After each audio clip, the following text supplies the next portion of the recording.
తెల్ల తెల్లవారే వెలుగు రేఖలా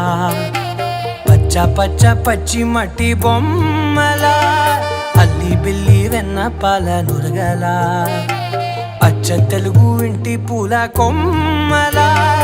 దేవదేవుడే పంపగా ఇలా దేవతే మా ఇంట అడుగే పెట్టెనంట బ్రహ్మ కళ్ళలో కాంతులే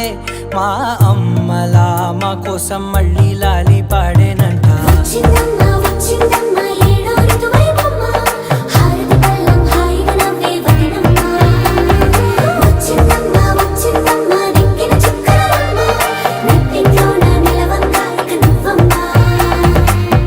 తెల్లవారే వెలుగు రేఖలా పచ్చ పచ్చ పచ్చి మట్టి బొమ్మ